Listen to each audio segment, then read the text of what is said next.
السلام علیکم ورحمۃ اللہ وبرکاتہ۔ وعلیکم السلام ورحمۃ اللہ وبرکاتہ۔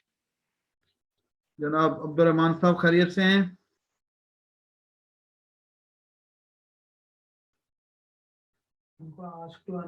عبدالرحمان صاحب آپ اپنے مائک کو آن کر کے تلاوت شروع کر دیں، وقت ہو چکا ہے۔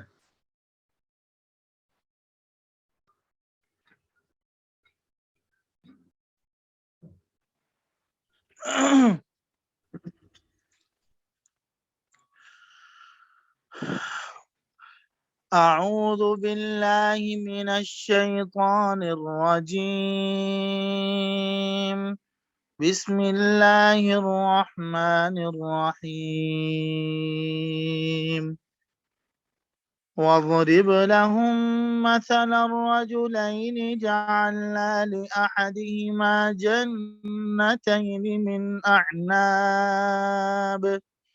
من أعناب وحففناهما بنخل وجعلنا بينهما زرعا، كلتا الجنتين آتت أكلها ولم تظلم منه شيئا، وفجرنا خلالهما نهرا، وكان له ثمر فقال لصاحبه وهو يحاوره أنا أكثر منك مالا وأعز نفرا، ودخل جنته وهو ظالم لنفسه قال ما أظن أن تبيد هذه أبدا، وما أظن الساعة قائمة ولئن رددت إلى ربي لأجدن خيرا منها منقلبا. قال له صاحبه وهو يحاوره أكفرت بالذي خلقك من تراب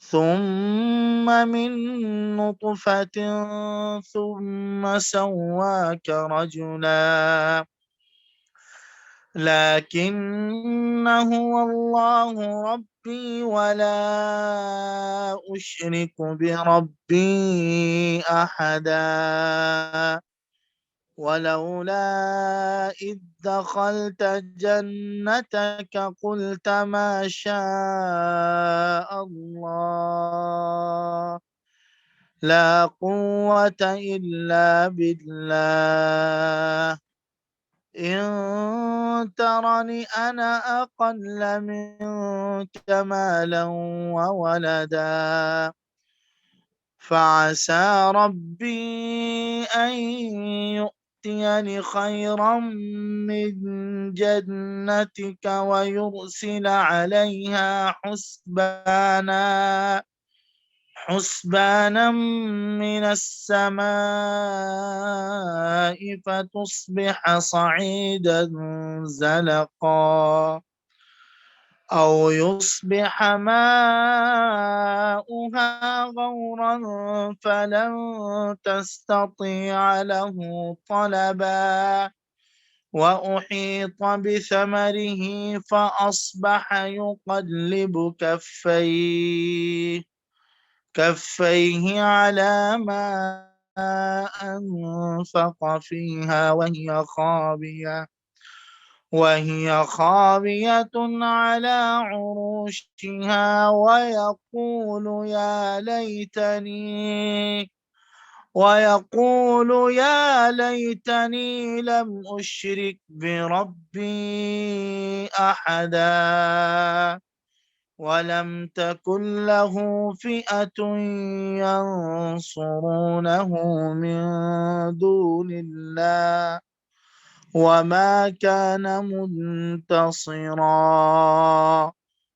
هنالك الولاية لله الحق هو خير ثوابا وخير عقبا آمنت بالله صدق الله العظيم.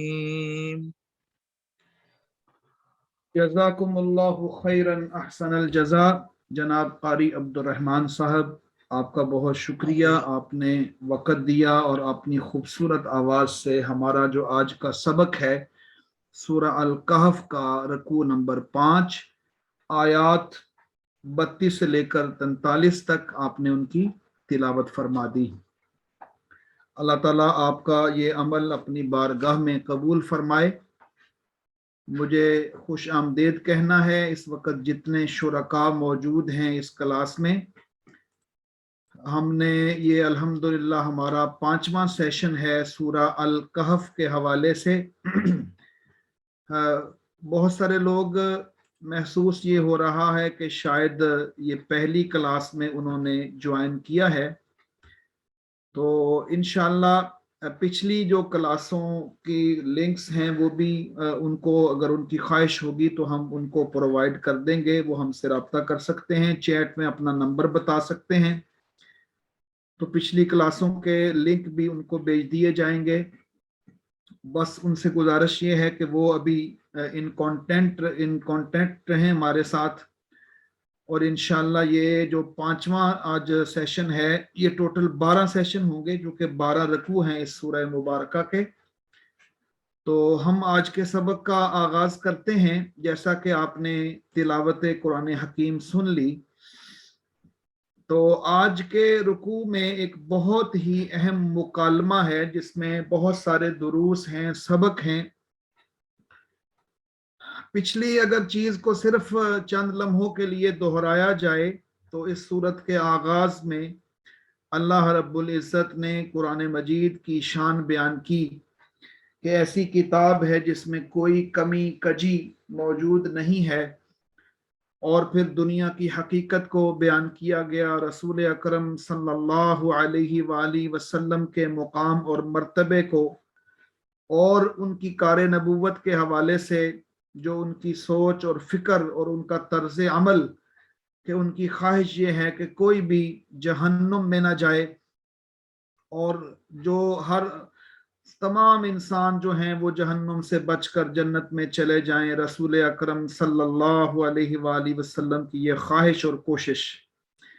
اس کے بعد اصحاب کہف کا واقعہ شروع ہوا جو پچھلے سبق میں جا کر مکمل ہوا، اور اس کے بعد حضرات صحابہ کرام رضوان اللہ علیہ مجمعین کے حوالے سے ان کی شان بیان ہوئی، اور مشرکین مکہ اور کفار جو اپنے آپ کو بڑا سردار سمجھتے تھے ان کے طرز عمل پر بھی گرفت فرمائی گئی. ان کی خواہش ہوتی تھی کہ جب ہم جائیں تو کوئی جو ہے وہ غریب لوگ جو ہیں وہ ہمارے پاس نہ بیٹھیں، ہمارے سٹیٹس کے خلاف ہے. اللہ رب العزت نے فرمایا کہ اللہ کے ہاں عزت و مرتبے کی چیز ایمان ہے، استقامت ہے، اور یہ جو دنیاوی منصب ہے، جاہ ہے، مال و دولت ہے، یہ اللہ کے ہاں پرکاہ کی بھی اہمیت نہیں رکھتا اس کے مقابلے میں. تو اسی مضمون کو آگے چلاتے ہوئے آج 2 اشخاص کا واقعہ ہے، اور یہ قرآن مجید کا ایک مستقل اسلوب ہے کہ انسانی ذہن اور فطرت کے مطابق چیزوں کو مثالوں کے ساتھ سمجھایا جاتا ہے. اور قرآن مجید کی مثالوں کے بارے میں اللہ رب العزت نے ارشاد فرمایا کہ وَتِلْكَ الْأَمْثَالُ نَضْرِبُهَا لِلنَّاسِ لَعَلَّهُمْ يَتَفَكَّرُونَ. سورہ الحشر کی آخری رکوع کے آیت کریمہ ہے جس میں اللہ نے فرمایا کہ ہم یہ مثالیں اس لیے بیان کرتے ہیں کہ تاکہ لوگ غور و فکر کریں. قرآن مجید کی مثالوں پر بہت سارے علماء نے کتابیں بھی لکھی ہیں امثال القرآن کے نام سے، اور اس میں ان مثالوں کی توجیہ بیان کی گئی ہے. تو آج کی بھی یہ جو مثال بھی ہے، یہ واقعہ بھی ہے، مکالمہ بھی ہے، تو اس کو ذرا اس کا ہم سبق شروع کرتے ہیں۔ جو پہلی آیت ہے 32 نمبر، وَضْرِبْ لَهُمْ مَثَلَ الرَّجُلَيْنِ، اے محمد صلی اللہ علیہ وآلہ وسلم ان لوگوں کے سامنے ایک مثال پیش کریں۔ اور مثال کیا ہے؟ رجلین، دو آدمیوں کی مثال ہے، یہ تسنیہ کا صیغہ ہے، رجلین، دو آدمیوں کی مثال پیش کریں۔ جعلنا لأحدہما جنتین من اعناب، ان میں سے ایک کو ہم نے انگور کے دو باغ دیے۔ وحففناہما بنخل، اور اس کے گرد کھجور کے درختوں کی باڑ لگائی۔ وجعلنا بینہما زرعا، اور ان کے درمیان میں کھیتی پیدا کر دی، یعنی کہ باغ بھی ہیں اور باغ کے گرد کھجور کے درختوں کی باڑ ہے اور درمیان میں کھیتی ہے، یہاں جہاں فصلیں بھی اگتی ہیں اور باغ بھی ہے، فصلیں بھی اگتی ہیں۔ کلتا الجنتین آتت اکلہا، دونوں باغ خوب پھلے پھولے اور بار آور ہونے میں کوئی کسر نہیں چھوڑی۔ کلتا الجنتین آتت اکلہا ولم تظلم منہ شیئا، کہ ان کی پیداوار کثرت سے ہوتی ہے، خوب پھل دار درخت ہیں اس باغ کے، ان دونوں باغوں کے، اور کوئی کمی نہیں ہے۔ وَفَجَّرْنَا خِلَالَهُمَا نَهَرًا، اور ان باغوں کے اندر ہم نے ایک نہر جاری کر دی ہے۔ اب ذرا تھوڑی دیر کے لیے تصور، چشم تصور سے یہ اس منظر کو ذرا دیکھنے کی کوشش کریں کہ خوبصورت باغ ہیں اور باغ کے ارد گرد باڑ لگی ہوئی ہے، باڑ کے درمیان کھیتی کے لیے زمین بھی موجود ہے، سرسبز ہریالی والی، اور ان کے درمیان سے نہر جاری ہے۔ کہ دنیا میں بہترین سے بہترین جو منظر نامہ اس حوالے سے ہو سکتا ہے وہ اس کو عطا کر دیا گیا۔ وَكَانَ لَهُ ثَمَرٌ، اور اسے خوب نفع حاصل ہوا، یعنی کہ جس ان دونوں میں سے جس ایک بندے کو یہ سب نعمتیں میسر آئیں، اور میسر ایسے آئی کہ وَكَانَ لَهُ ثَمَرٌ، خوب اس کو اس کا پھل ملتا ہے، یعنی کہ نفع ملتا ہے۔ فَقَالَ لِصَاحِبِهِ وَهُوَ يُحَاوِرُهُ أَنَا أَكْثَرُ مِنْكَ مَالًا وَأَعَزُّ نَفَرًا، تو یہ ساری نعمتیں حاصل کر کے وہ ایک دن اپنے ہمسائے سے گفتگو کرتا ہے۔ یہاں یہ بات ذہن نشین کر دیجئے کہ جو اس کا ہمسایہ ہے وہ ایک مومن ہے اور فقیر آدمی ہے، اور یہ جو جس کو ساری نعمتیں ملی ہیں، آگے اس کا طرز عمل پتہ چل جائے گا اس کی گفتگو سے بھی، کہ یہ اللہ کا ناشکرہ ہے اور بے پرواہ قسم کا آدمی ہے، اپنے مال پر تکبر اور غرور کرنے والا۔ وہ اپنے ہمسائے اور دوست جو مومن ہے، اللہ پر توکل اور بھروسہ کرنے والا ہے، اس سے جو گفتگو ہوتی ہے وہ یہاں سے شروع ہو رہی ہے۔ وَهُوَ يُحَاوِرُهُ، اس سے باتیں کرتا ہے۔ یحاور کہتے ہیں محاورہ کرنا، گفتگو کرنا، اور کیا کہتا ہے؟ انا اکثر منک مالا واعز نفرا، میں تجھ سے زیادہ مالدار ہوں اور تجھ سے زیادہ طاقتور نفری رکھتا ہوں۔ اپنے مال پر اور اپنی آل اولاد پر، اپنے ملازمین پر، اپنے جتھے پر اسے بڑا غرور ہے، تکبر ہے۔ وَدَخَلَ جَنَّتَهُ وَهُوَ ظَالِمٌ لِنَفْسِهِ، اور ایسی ہی اسی رویے کے ساتھ اور اسی تکبر کے ساتھ وہ اپنے باغ میں داخل ہوتا ہے، اور وہ باغ کو صرف باغ نہیں سمجھتا بلکہ اسی کو جنت سمجھی بیٹھا ہے، اسی کو اصل خوشی اور حقیقت میں کامیابی سمجھی بیٹھا ہے۔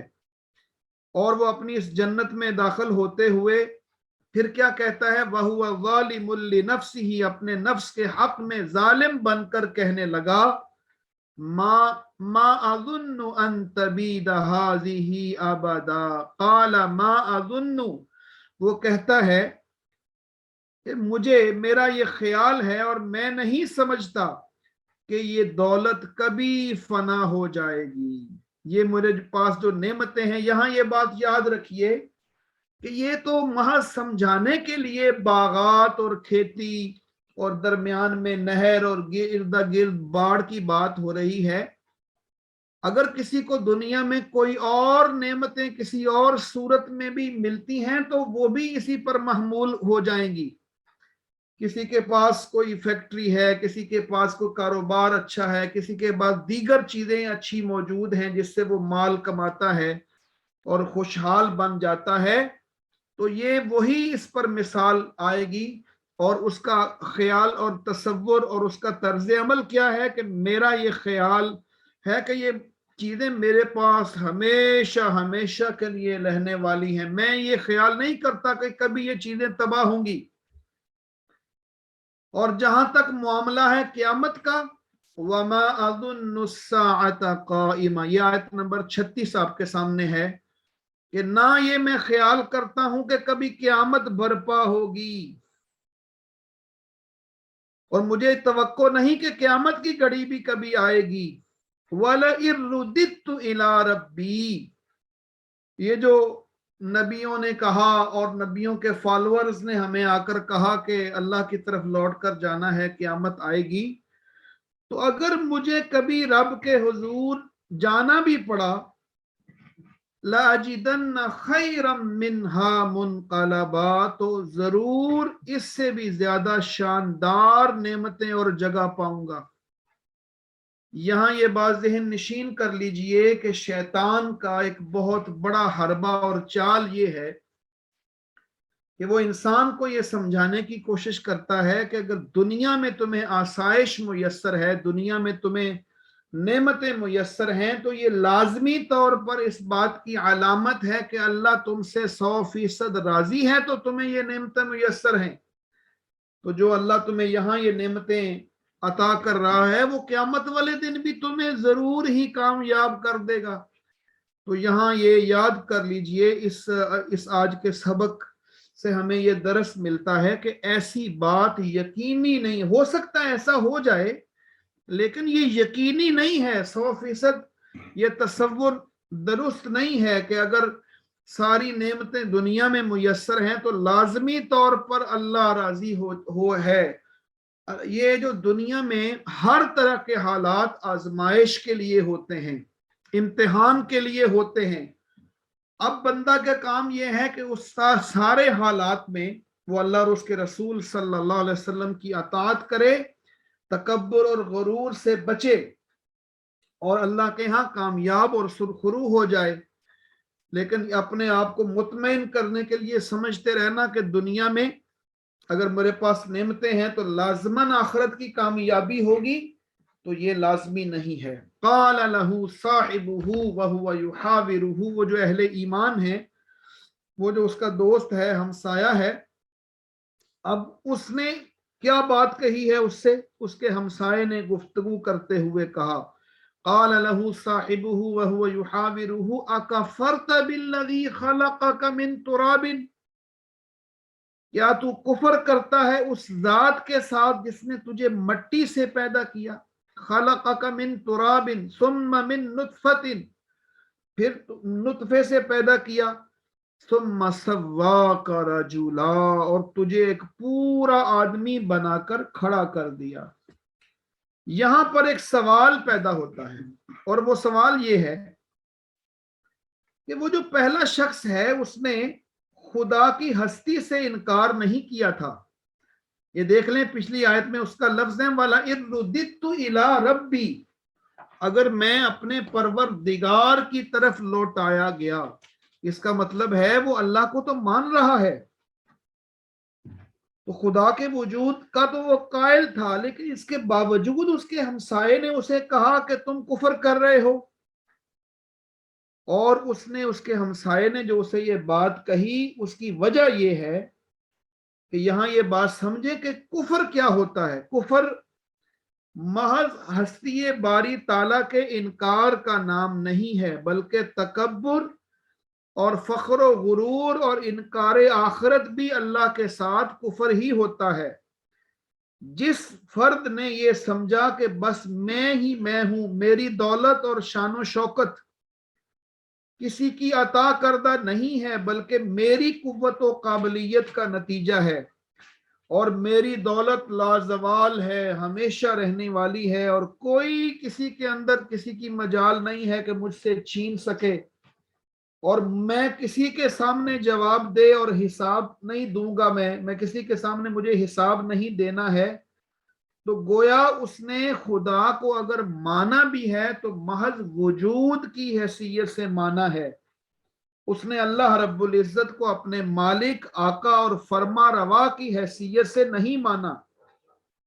حالانکہ جس چیز کو ایمان باللہ کہتے ہیں وہ یہی حیثیت ہے کہ اللہ رب العزت کو اپنا مالک مانا جائے، آقا مانا جائے، فرما روا مانا جائے، مالک الملک مانا جائے، اور اسی کے اختیار میں سب کچھ ہے۔ وہ جسے چاہے بادشاہی عطا کر دے، جس سے چاہے بادشاہی چھین لے، اور جس کو چاہے دولت دے دے، جس کی چاہے دولت کو چھین لے، وہ جتنا چاہے کسی کو رزق عطا کرے، جتنا چاہے روک لے، یہ اسی مالک کائنات کے پاس ہے۔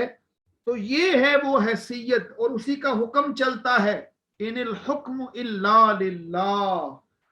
اور اللہ رب العزت اپنی بادشاہی میں کسی کو شریک نہیں فرماتے، وَلَمْ يَكُنْ لَهُ شَرِيكٌ فِي الْمُلْكِ، وہ اپنی بادشاہی میں کسی کو شریک نہیں فرماتے۔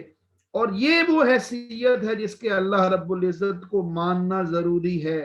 محض ایک موجود ہستی کی حیثیت سے ماننا یہ کافی نہیں ہے، اور اگر انسان یہ سمجھتا ہے کہ میرے پاس جو دولت ہے، شان و شوکت ہے، وہ میری اپنی محنت کی کمائی ہے اور میری قابلیت کا نتیجہ ہے، اور کوئی مجھ سے چھیننے کی طاقت نہیں رکھتا، تو یہ ایسا عقیدہ ہے جو کفریہ عقیدہ ہے، اور اسی معنی میں اس کافر کو اہل ایمان میں سے ایک فرد نے، اس کے ہمسائے نے یہی بات کی، اکفرت بالذی خلقک من تراب ثم من نطفۃ ثم سواک رجلا، ہمیشہ اپنی تخلیق پر غور کرو، تم کیا تھے؟ تم کچھ بھی نہیں تھے، تم مٹی سے پیدا کیے گئے، تم نطفے سے بنائے گئے، اور ایک پورے کا پورا خوبصورت انسان جس کے پاس اتنی نعمتیں، آنکھیں دیکھیں، ہاتھ دیکھیں، اور اس کے بے شمار چیزیں جو انسانی جسم کے ظاہر میں بھی موجود ہیں اور باطن میں بھی موجود ہیں،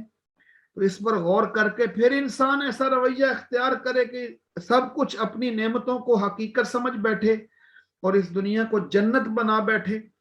تو ساتھ ہی اس نے کہا لَكِنَّهُ اللَّهُ رَبِّي وَلَا أُشْرِكُ بِرَبِّي أَحَدًا، میں تو جس چیز پر ایمان لاتا ہوں اس میں یہ بات شامل ہے، تو میرا رب تو وہی اللہ ہے اور میں اس کے ساتھ کسی کو شریک نہیں کرتا۔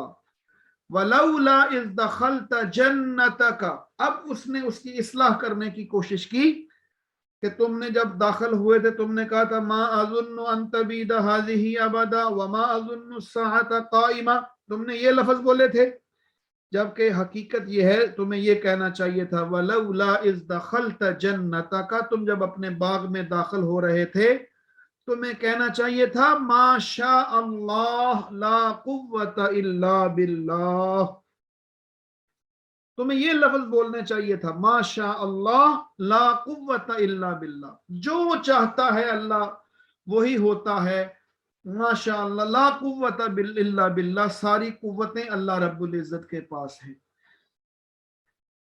معزز خواتین و حضرات، رسول اکرم صلی اللہ علیہ وسلم نے صحابہ کرام رضوان اللہ علیہ مجمعین کو ایک تعلیم دی ہے، وہ آپ سب ذرا نوٹ کر لیں اور غور سے سنیں کہ یہ تعلیم صحابہ کو دی گئی ہے اور ہمیں بھی دی گئی ہے کہ جب ہم اپنے گھر میں داخل ہوں اور ہمیں آسائش محسوس ہو، ہم اپنے کاروبار والی جگہ پہ جائیں اور ہمیں آسائش محسوس ہو، آسانی محسوس ہو، سہولت محسوس ہو، تو یہ الفاظ پڑھنے چاہیے، ما شاء اللہ لا قوت الا باللہ، ما شاء اللہ لا قوت الا باللہ۔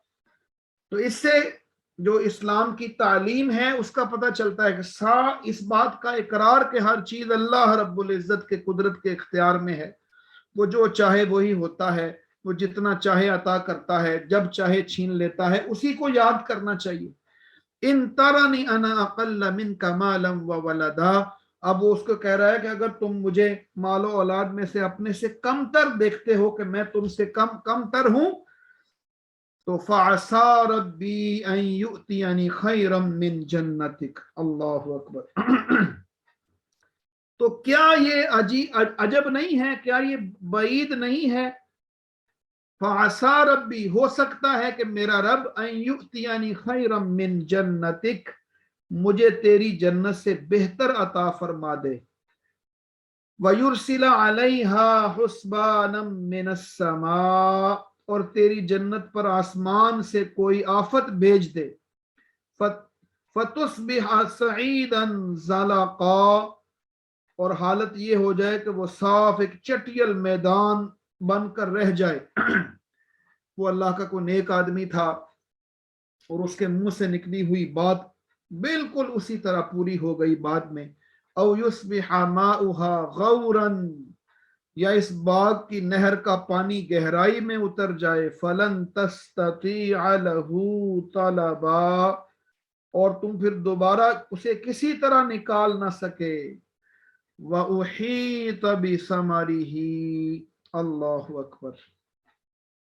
اور ایسے ہی ہوا، اس لیے کہتے ہیں کہ جو اللہ کے مقربین بندے ہوتے ہیں، نیکوکار صالحین، ان کی بد دعا سے بھی بچنا چاہیے۔ اللہ اکبر۔ اللہ کو اتنی غیرت آتی ہے اپنے مقربین، اپنے اولیاء سے، کہ وہ جو الفاظ اپنی زبان مبارک سے نکال دیتے ہیں ویسے ہی ہو جاتا ہے۔ اللہ اکبر۔ وَأُحِيطَ بِثَمَرِهِ، اور آخر کار ہوا یہ کہ اس کا سارا ثمرہ مارا گیا۔ فَأَصْبَحَ يُقَلِّبُ كَفَّيْهِ، اور حالت یہ ہو گئی کہ وہ ہاتھ ملتا رہ گیا، عَلَى مَا أَنفَقَ فِيهَا، اپنے سارے سرمائے پر، اپنی ساری لاگت پر، وَهِيَ خَاوِيَةٌ عَلَى عُرُوشِهَا، جب اس نے دیکھا کہ وہ الٹی پڑی ہے، خَاوِيَةٌ عَلَى عُرُوشِهَا، اوندھی پڑی ہے اور کچھ بھی باقی نہیں بچا، ہر چیز تباہ و برباد ہو گئی۔ اسی طرح کی مثال اللہ رب العزت نے سورہ نون والقلم کے اندر بھی ارشاد فرمائی ہے۔ وہ جو دو بھائیوں کے باغات تھے، رات کو نیت کر رہے تھے صبح کسی کو مال نہیں دینا، کوئی مسکین قریب نہ آئے، صبح جا کر دیکھا تو باغ سارا تباہ و برباد ہو چکا تھا۔ اسی طرح اللہ رب العزت نے سورہ مریم کے اندر بھی اور قرآن مجید کی کچھ اور آیات میں، جیسے سورہ المومنون کی آیات 55 سے 61 کے اندر بھی، سورہ سبا کے اندر بھی، اور سورہ حامیم سجدہ کے اندر بھی اسی طرح کے مضامین موجود ہیں کہ اسی طرح اللہ جب چاہے جو چیزیں تباہ و برباد کر دے، اور کوئی چیز اس کا ٹھکانہ بھی باقی نہ رہے۔ یہ سب کچھ اللہ رب العزت کے، جس کا باغ تباہ ہوا تھا، وَيَقُولُ يَا لَيْتَنِي لَمْ أُشْرِكْ بِرَبِّي أَحَدًا، کاش میں اپنے پروردگار کے ساتھ کسی کو شریک نہ بناتا۔ لیکن اب کیا ہوگا؟ اب تو کچھ فائدہ نہیں۔ وَلَمْ تَكُنْ لَهُ فِئَةٌ يَنْصُرُونَهُ مِنْ دُونِ اللَّهِ، اس وقت اللہ کے سوا کوئی جماعت اس کی مددگار نہ ہو سکی۔ وَمَا كَانَ مُنْتَصِرًا، نہ وہ خود بدلہ لینے کے قابل ہوا، اور اللہ کے علاوہ کوئی ایسا دنیا میں موجود بھی نہیں، کوئی ایسا نہیں، یعنی کہ جو کچھ ہوگا اللہ ہی چاہے گا، اور کسی کا بھی کوئی زور نہیں، اور اس فرد کا بھی کوئی زور نہیں۔ یعنی کہ اگر اللہ کسی کا بس چلانا چاہے اپنی مرضی سے، جتنا چاہے اتنا ہی چل سکتا ہے، کسی کے پاس کوئی اختیار موجود نہیں ہے۔ هُنَالِكَ الْوَلَایَةُ لِلَّهِ الْحَقِّ، یہاں سے یہ ثابت ہوا کہ حکومت سب اللہ کی ہے۔ هُنَالِكَ الْوَلَایَةُ لِلَّهِ الْحَقِّ، ثابت ہوا حکومت ساری کی ساری اللہ رب العزت کی ہے، کارسازی کا اختیار خدائے برحق ہی کے لیے ہے۔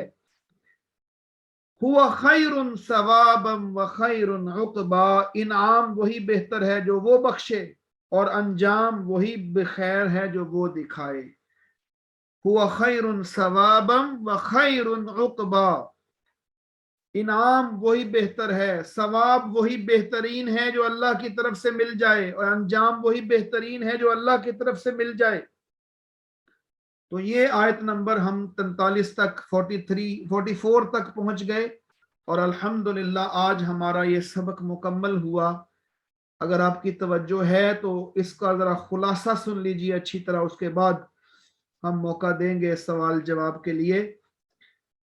اس آیت کریمہ میں اللہ رب العزت نے ایک مکالمے کی مثال کے ذریعے، بعض علماء نے لکھا ہے کہ حقیقتاً ایسے دو افراد موجود تھے، بعض علماء نے لکھا ہے کہ یہ مثال سمجھانے کے لیے ہے، لیکن دونوں صورتوں میں آپ دیکھ لیں یہ وہی رویے ہیں جو ارد گرد ہمارے آج بھی ایسے ہی ہوتا ہے. ایک طرف ایک رویہ ہے جو باغ والے کا رویہ ہے، اور ایک طرف لوگ نعمتوں کو حاصل کر کے اسی طرح ناشکریاں کیا کرتے ہیں.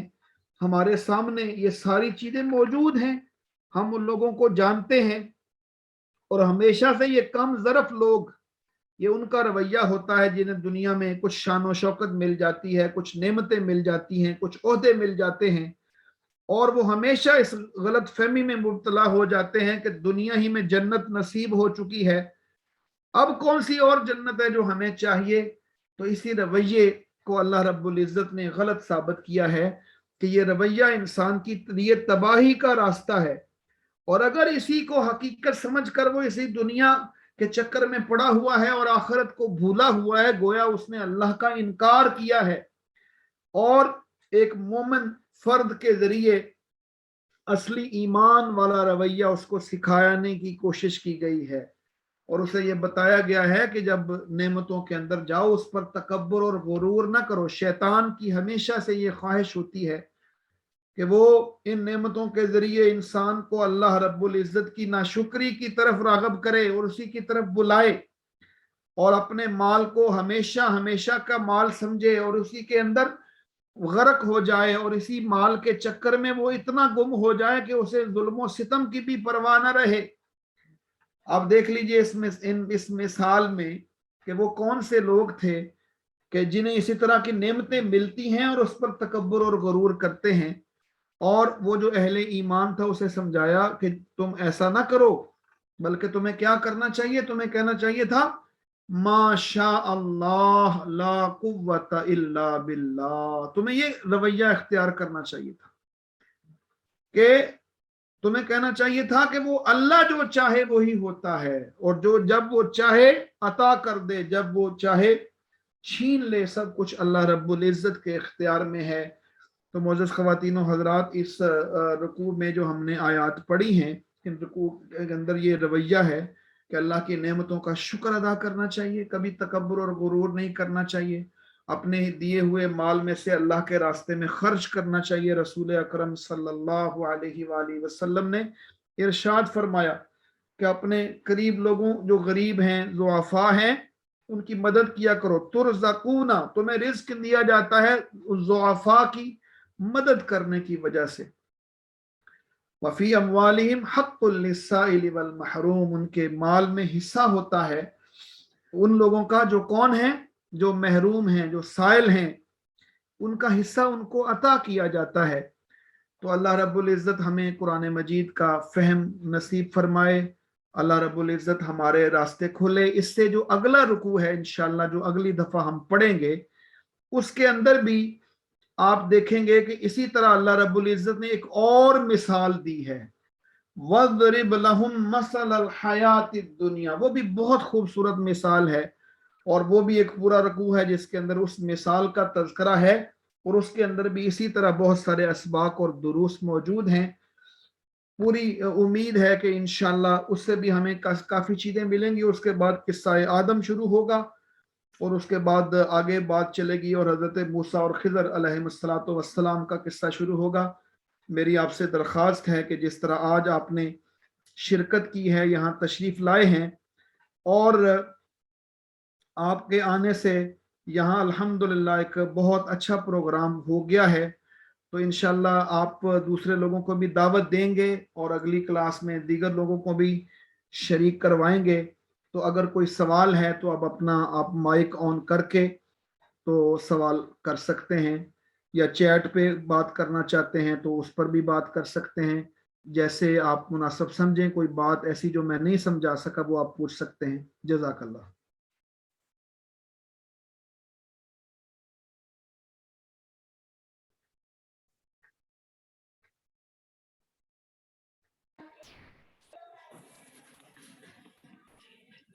السلام علیکم۔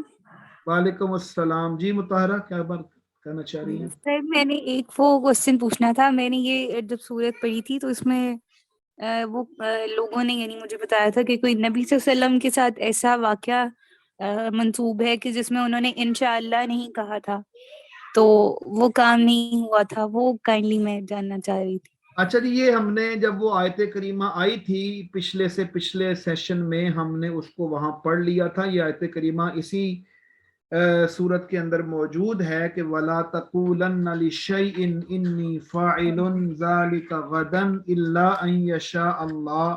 یہ آیت نمبر 23 اور 24 ہے اس سورت کی۔ تو اس کے شان نزول میں مفسرین نے فرمایا ہے کہ جب وہ آئے تھے مشرکین مکہ کہ ہمیں کچھ سوالوں کا جواب دیں، اور وہ سوال انہوں نے یہودیوں سے پوچھے تھے، تو اللہ کے نبی صلی اللہ علیہ وسلم نے فرمایا تھا کہ میں کل بتاؤں گا، لیکن انشاءاللہ نہیں کہا تھا۔ تو پھر چند دن بعد یہ وحی نازل ہو گئی، اور اس وحی میں یہ آیت شامل کر دی گئی، اور رسول اکرم صلی اللہ علیہ وسلم کے ذریعے پوری امت کو یہ بات سمجھا دی گئی کہ یہ اسلام کی تہذیب ہے کہ انشاءاللہ کہہ دینا چاہیے۔ تو یہ اصل میں تو تعلیم ہوتی ہے امت کو سکھانے کے لیے، اور ظاہر نبی اور رسول جو ہوتے ہیں وہ تو اللہ کی طرف سے معصوم ہیں، ان کے تو ایسی غلطی کا صدور نہیں ہوتا، اور ان کو اللہ رب العزت نے خاص مقام عطا فرمایا ہوتا ہے، لیکن یہ تعلیم ہمیں سکھائی جاتی ہے کہ ہم ہر وقت اللہ کو یاد رکھیں اور اللہ کے ساتھ اپنے اس تعلق کو مضبوط کریں۔ لیکن سر اس کا پھر یہ ماشاء اللہ والی آیت سے تو نہیں ہے تعلق نا؟ نہیں، اس کا اس سے کوئی تعلق نہیں۔ وہ کہہ رہی تھی کہ اس کا اس کے ساتھ کوئی تعلق ہے۔ میں نے کہا میں نے اس کی ڈیٹیل نہیں پڑھی کہ اس جی میں ہے، نہیں، وہ تو آپ نے بتایا تھا کہ اس میں۔ وہ الگ میٹر ہے۔ ٹھیک۔ جی کوئی اور سوال جی کسی نے کرنا ہو، کوئی بات کرنی ہو؟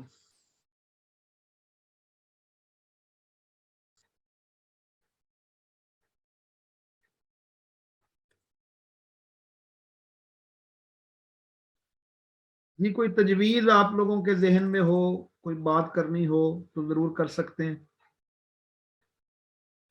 یہ ایک سوال یہاں پہ آ رہا ہے چیٹ میں کہ اگلا سیشن ٹھیک اسی دن اور اسی وقت ہوگا، اگلے ہفتے والے دن ٹھیک 8 بجے انشاءاللہ ہم یہ سیشن کریں گے، اور اسی طرح 8:40 تک ہمارا ٹائم ہوتا ہے۔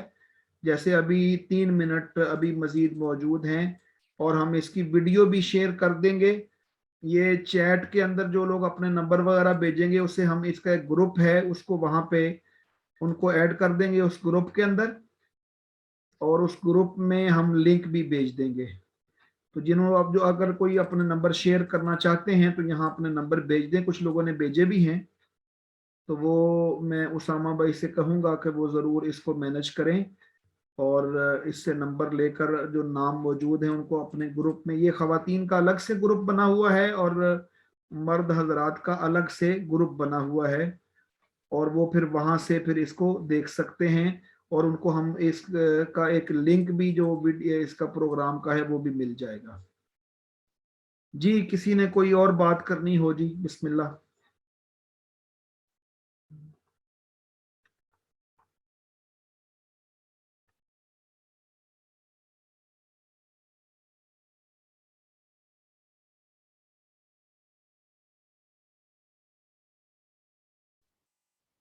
جی ہمارے پاس ایک آدھ منٹ ہے، کسی نے کوئی بات کرنی ہے، کوئی تجویز دینی ہے، کوئی رائے دینی ہے، کوئی بہتری کی کوئی بات کرنی ہے تو ویلکم کر سکتے ہیں۔